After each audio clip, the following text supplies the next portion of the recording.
Okay, day two of the speaking challenge series. Don't know why it was so hard to start this one particularly क्योंकि मेरा मन नहीं कर रहा था apparently, but that is how habits are built. तो मैं अपने आप को पुश करना पड़ेगा तभी जाके हैबिट्स बन पाएंगे और ऑफ कोर्स ये हैबिट तो मुझे चाहिए. Not talking to the phone, talk to the camera सरावत. ओके, नाउ आज का कंटेंट पर्टिकुलरली कोई इम्प्रॉम्प्ट टॉपिक नहीं है और मैं मोस्टली ट्राई करता हूँ मैं इम्प्रॉम्प्ट ही करूँ क्योंकि ऐसी चीज़ें जो मैंने पहले से सोच के रखी है उनके लिए मैंने ऑलरेडी एक स्पीच तैयार कर रखी होती है. My mind is already ready with the speech that I already thought about. This was repetition. Point to be noted sir, no repetitions.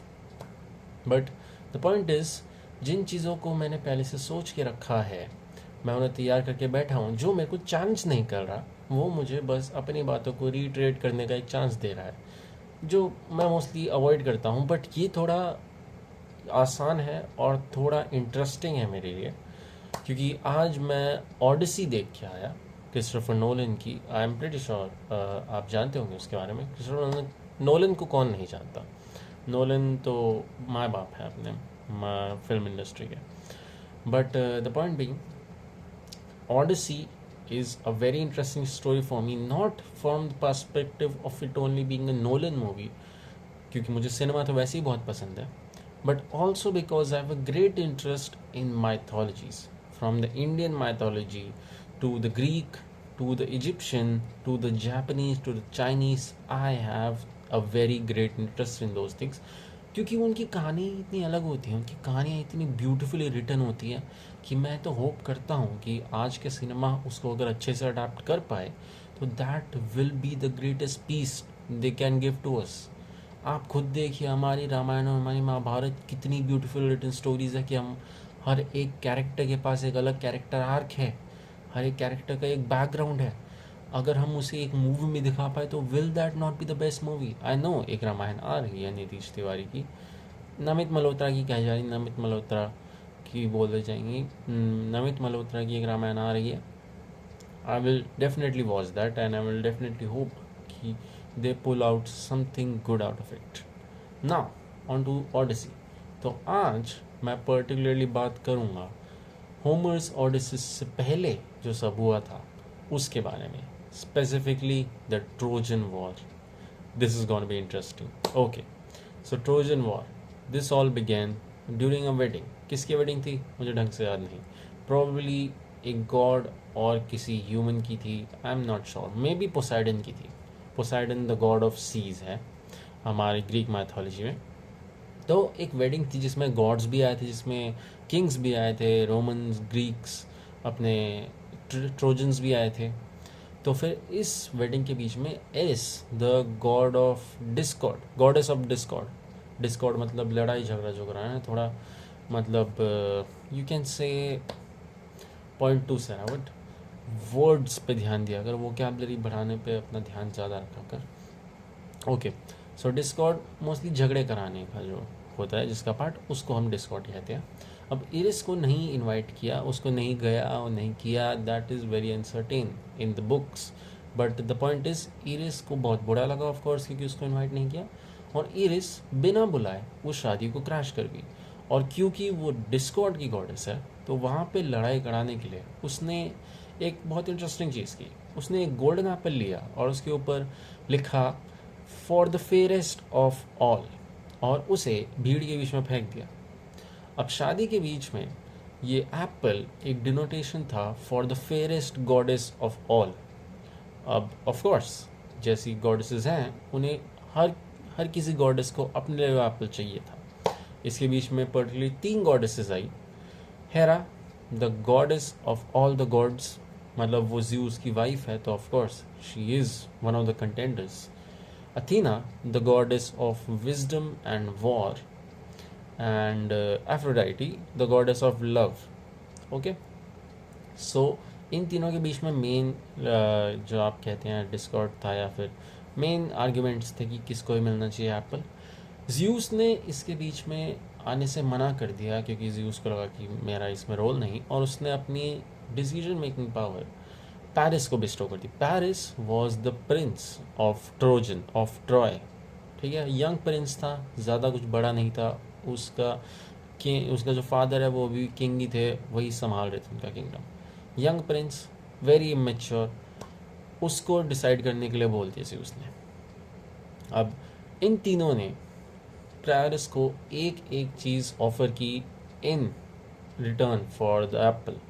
सबसे पहले बात हेरा ने उसे पावर ऑफर की। हेरा ने बोला कि मैं तुझे सबसे पावरफुल बना दूंगी, सबसे ताकतवर बना दूंगी। उसके बाद अथीना ने बोला मैं तुझे विजडम बिस्ट्रो करूंगी, मैं तुझे बहुत ज़्यादा ही क्लेवर, बहुत ज़्यादा ही विजडम के साथ दिखाऊंगी। Another note sir, please take time to frame your arguments. Another, the third one, Aphrodite ने उसे प्रॉमिस किया the most beautiful model in the whole realm, जो थी Helen, the queen of Sparta, the wife of Menelaus the king of Sparta. अब Paris इसके allurement में आ जाता है और वो एफ्रोडाइटी को चूज़ करता है as the fairest of all, और इसके बदले में एफ्रोडाइटी उसको पूरा सेटअप करके देती है ताकि वो स्पार्टा में जा सके और उसकी वाइफ को एबडक्ट कर सके। अब ये भी बहुत अनसर्टेन रहता है हमेशा कि हेलेन को एक्चुअल में अबडक्ट किया गया था, उसको बिना मर्जी के उसके लाया गया था, या फिर वो खुद से गई थी पेरिस के प्यार में पड़ के। इसके अलग अलग इंटरप्रिटेशंस हैं। अगर आप ट्रॉय मूवी देखेंगे जो पहले आई थी ब्रैड पिट वाली, तो उसमें यही दिखाया गया था कि हेलेन मर्जी के साथ गई थी क्योंकि उसे पेरिस से प्यार हो गया था। But I tend to believe कि अबडक्शन ही था।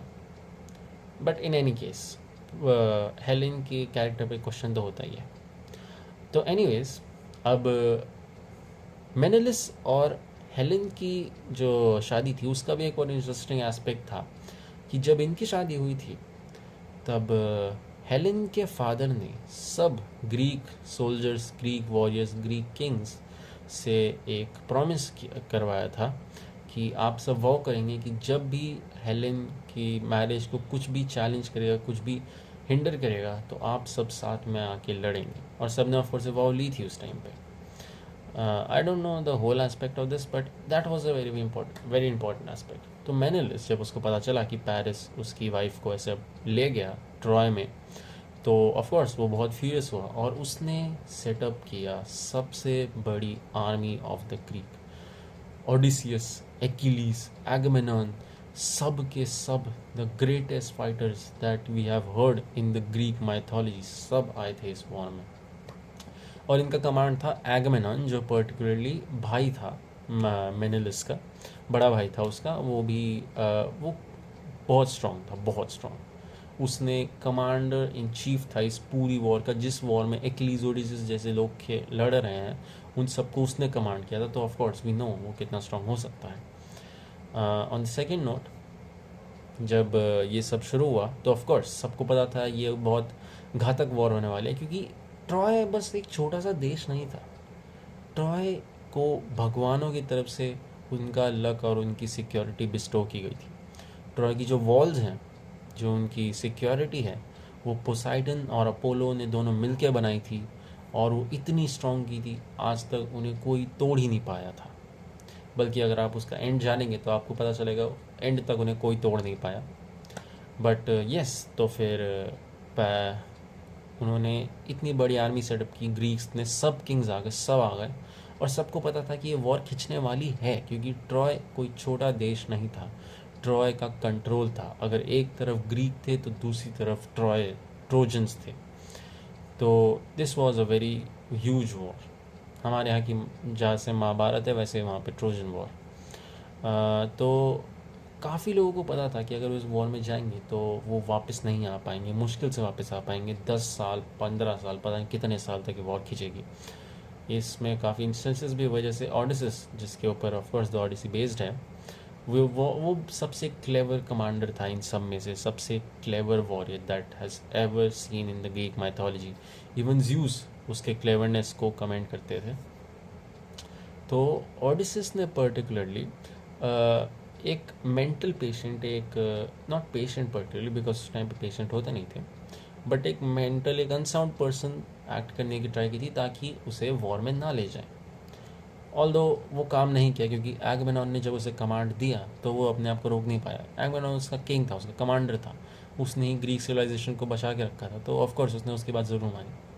एकलीज ऑन द अदर हैंड, अगर आपको एकलीज का नहीं पता, Achilles was the greatest fighter in the whole Greek history. Like he is called the hero of this war, and he is one of the greatest names in the Greek mythology because उससे बड़ा warrior आज तक पैदा नहीं हुआ था। Achilles का particularly किस्सा ये था कि अगर मैं थोड़ा इन डेप्थ जाऊँ तो जो अंडरवर्ल्ड है उस तक ट्रैवल करने के लिए, सोल्स को पर्टिकुलरली ग्रीक में जो अंडरवर्ल्ड है उस तक ट्रैवल करने के लिए एक रिवर बनी है जिसको हम रिवर स्टिक्स से जानते हैं। तो ये रिवर ऑफ कोर्स सोल्स के थ्रू, सोल्स के लिए एक पाथवे है कि कैसे वो अंडरवर्ल्ड में जा पाए after their death and everything, और इसमें सोल्स ही आपको क्या कहते हैं ट्रैवल करती हुई मिलती है। एक्लीस के मदर ने बचपन में एक्लीस एज अ बेबी लिया था और उसे इसी रिवर में डिप कर दिया था, और जिसके कारण उसकी पूरी बॉडी इतनी स्ट्रॉन्ग और इतनी, I am not getting the word, another note sir, but please focus on vocabulary, but उसकी बॉडी इतनी I am clearly like blackening out, I am not sure, but हाँ वो बहुत ज़्यादा ही स्ट्रांग हो गया था इसके अकॉर्डिंग। बट क्योंकि उसकी मदर ने उसको ऐसे पकड़ा था तो फिर उसकी जो एंकल थी पर्टिकुलरली वो उस रिवर में डिप नहीं हो पाई थी, और इसलिए उसकी एंकल अभी भी उतनी ही वीक थी। अब इसलिए अगर आपने कभी एक्लीज हील का नाम सुना होगा, एक बहुत पॉपुलर चीज़ है, एक बहुत पॉपुलर ऐसे रेफरेंस है, तो वो यहीं से क्या कहते हैं ओरिजिनेट होती है कि एक्लीज की हील सबसे ज़्यादा वीक थी, ऑल्दो उसका पूरा शरीर बहुत ज़्यादा स्ट्रांग था। तो एक्लीज को भी इस वॉर से जाने के लिए रोका गया क्योंकि there was a prophecy that Achilles इस वॉर में मारा जाएगा, ये उसकी एक अकेली वॉर होगी। दो सबको पता था कि अगर एक्लीज वॉर में लड़ेगा तो फिर he will be the greatest warrior in the whole Greek pantheon, but उसकी मदर ने इस डर के नाम पे उसको एक लड़की के भेस में रखा और उसे छुपा दिया। But in the and Odysseus ने उसको थोड़ा ल्यूर वगैरह करके बाहर निकलवा ही लिया। काफ़ी इंटरेस्टिंग है वो story, but that will stretch it up. But हाँ, ओडिसियस पर्टिकुलरली की एक और प्रोफेसी थी जहाँ पे ये बोला गया था कि अगर ओडिसियस इस वॉर में गया तो वो 20 साल तक अपने घर इथिका, विच वी नो, जो अगर आप इस मूवी को देखेंगे तो आपको पता भी चलेगा, इथिका में वापस नहीं आ पाएगा 20 साल तक। But Odysseus being Odysseus, the most clever commander and the most trusted soldier of Agamemnon, वो गया वॉर में और उसको कोई रोक नहीं पाया इसके लिए। उसकी वाइफ भी थी, उसका सन भी था, बट वो गया इस वॉर में 20 साल के अपने कर्ज के बाद भी। अब इस वॉर की शुरुआत में पर्टिकुलरली ये बहुत क्लियर हो गया था कि ट्रोजन्स बहुत ज़्यादा स्ट्रॉन्ग डिफेंस लेके बैठे हैं। आप कितने भी ताकतवर सोल्जर्स फेंक दीजिए, कितने भी strong Greek soldiers, Greek warriors आ जाएंगे, इनकी वॉल नहीं गिर रही थी, और ये अपना डिफेंस इतना स्ट्रॉन्ग कर रखा था इन्होंने कि इनके क्या कहते हैं वॉल्स के अंदर कोई भी अटैक नहीं जा रहा था। अब इसके बीच में काफ़ी चीज़ें हुई। एगमेनॉन और अखिलीस के बीच में एक डिसआर्ग्यूमेंट हो गई थी जिसके कारण एक्लीस थोड़े टाइम तक चला गया था, और फिर उसके दोस्त ने उसका आर्मर वगैरह पहन के लड़ना चाहा था, बट पैरिस का जो बड़ा भाई है Hector, which was the commander of the trojans, क्योंकि उसके फादर बहुत ज़्यादा ही ओल्ड थे, तो हेक्टर ने पर्टिकुलरली अकेलीस समझ के उसके दोस्त को जो उसके आर्मर में था उसे मार दिया, और बहुत ब्रूचली मारा था। और अकेलीस को जब इसका पता चला तो वो वापस आया वॉर में, उसने सबकी ऐसी तैसी कर दी, और that is not a word से रावत, that is not a word that should be used, be a little professional. Okay, वो वापस वॉर में आया, वो हेक्टर से लड़ा और उसने हेक्टर को बहुत बुरा मारा, बल्कि उसको मारने के बाद भी उसने हेक्टर की बॉडी अपने चैरियट के पीछे बांधी और पूरे वॉर उसे भगाता रहा। वो तो एक दिन ट्रोजन्स के खुद किंग उनके कैंप में आए ग्रीक्स के और रिक्वेस्ट किया कि प्लीज़ मुझे मेरे बेटे की बॉडी वापस दे दो ताकि मैं इसके लास्ट राइट्स पूरे कर पाऊँ, मैं इसकी अस्थियाँ चढ़ा पाऊँ। तब जाके ऐसा हुआ था। Achilles was very strong. Achilles was crazy. Achilles is the true champion of this war. But उसकी मौत भी वैसी ही थी क्योंकि पैरिस को ये पता था कि Achilles का वीक पॉइंट क्या है। प्रॉबेबली फ्रॉम हेलेन, बट लोग मोस्टली ये भी इंटरप्रेट करते हैं कि ये काफ़ी वेल नोन फैक्ट था कि Achilles की हील जो थी वो वीक थी, बट बस वहाँ तक कोई पहुँच नहीं पा रहा था बिकॉज इट इज़ Achilles। तो पैरिस को क्योंकि नॉलेज हो गई थी कि Achilles की हील बहुत वीक है, तो during commotion during the war Paris ने एक तीर छोड़ा Achilles के हील पे जो उसको स्ट्रक किया और उसमें पॉइजन था। स्पेसिफिकली काफ़ी घातक पॉइजन था, मेरे को याद नहीं आ रहा, but it was definitely a hydra of Poseidon और समथिंग लाइक दैट। अपोलो ने भी थोड़ी हेल्प की थी because this war was so big कि इसमें भगवान भी पार्ट लेना शुरू कर गए थे। एज आई टोल्ड यू कि भगवानों ने ट्रोजन्स को उनका डिफेंस दिया था, भगवानों ने उनको सिक्योर करके रखा था। और ग्रीक्स भी कुछ ऐसे ही थे कि ग्रीक्स चाहते थे कि ट्रोजन्स का जो रूटलेसनेस है, वो जो ब्रेकिंग ऑफ लॉ है जो उन्होंने हेलेन को अगवा करके किया है, वो ख़त्म हो। तो गॉड्स भी इसमें थोड़े बहुत पार्टिसिपेट कर रहे थे।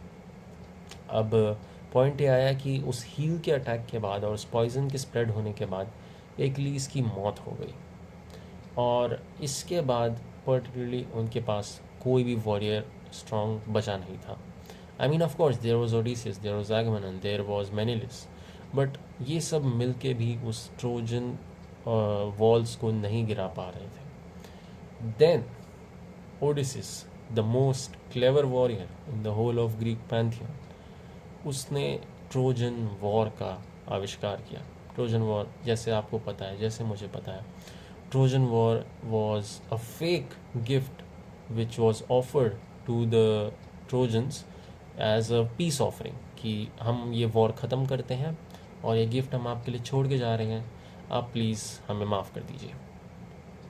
तो ये घोड़ा पर्टिकुलरली एक वुडन घोड़ा था और इस घोड़े के अंदर इनके बेस्ट सोल्जर्स भरे हुए थे और इसको एक गिफ्ट मानते हुए, एक इनोसेंट गिफ्ट मानते हुए ट्रोजन्स ने इसे अपने घर के अंदर ले भी लिया क्योंकि it was called as a offering, a peace offering to the god of Troy which was Athena. तो एथीना को ऑफ़र किया हुआ गिफ्ट था तो वो मना नहीं कर पाए क्योंकि ऑफ कोर्स गॉड की ऑफरिंग कैसे तुम मना कर सकते हो। तो जैसा आप भी आगे जानते हैं, मैं भी आगे जानता हूँ, ट्रोजन वॉर से उनके सोल्जर्स निकले, उनके वॉरियर्स आए, उन्होंने उनका सारा डिफेंस तोड़ दिया इंटरनली, उन्होंने अपने सोल्जर्स को अंदर आने दिया उन वॉल्स के, एंड फाइनली उन्होंने उस पूरे शहर को तहस नहस कर दिया। बट एक बहुत स्पेशल चीज़ इस बात में ये लगती है मुझे, मेरे खुद के पॉइंट ऑफ व्यू से, कि इस मूवी में भी जो दिखाया गया है कि ऑडिसिस इज़ मोर अबाउट कि ऑडिसिस को कितना गिल्ट हुआ था ये चीज़ करके। Because the you see there is this thing called the Zeus law. Zeus law ये कहता है कि आपको हर एक स्ट्रेंजर को सबसे ज़्यादा अच्छी हॉस्पिटैलिटी के साथ ट्रीट करना है क्योंकि वो कोई गॉड इन डिस्गाइज हो सकता है। क्या पता कोई गॉड कल एक डिस्गाइज में आपके शहर को टेस्ट करने आए और आप उसका बदसलूकी से क्या कहते हैं व्यवहार करें। तो इसलिए ज़ूस का लॉ था कि आपको अपने गेस्ट को एक बहुत राइचियस रिस्पेक्ट के साथ रहना है। अब बात ये थी कि ऐसे गिफ्ट देने के नाम पर ओडिसिस ने ये लॉ तोड़ दिया और ओडिसिस ने ज़्यूस की व्राथ को कॉल किया और ये कंटिन्यू होता है, ये ओडिसी में आगे कंटिन्यू होता है कैसे उसने ज़्यूस के लॉ को तोड़ा और आगे और गॉड्स के को बहुत से एनरेज कर दिया अपने एक्ट से। But coming back to the Trojan हुआ तो ऑफ कोर्स जब उनकी वॉल्स अंदर से गिर गई तो फिर उन पे कोई डिफेंस नहीं रहा और उन्होंने रातों ही रातों में पूरा ट्रॉय जला दिया, सब कुछ ख़त्म कर दिया, सिविलियन से लेके सोल्जर्स से लेके किंग्स से लेके पेरिस तक सब ले लिया उन्होंने, और ऑफ कोर्स उन्होंने हेलेन को रेस्क्यू कर लिया. And after all this comes Homer's Odysseus. तो ऑफ कोर्स मैं आपके लिए मूवी स्पॉइल नहीं करूँगा, क्योंकि I want you to go and watch that movie. It is a very brilliant movie, very brilliant movie. So definitely आप please उसे देखना. And okay, 20 minutes, signing of.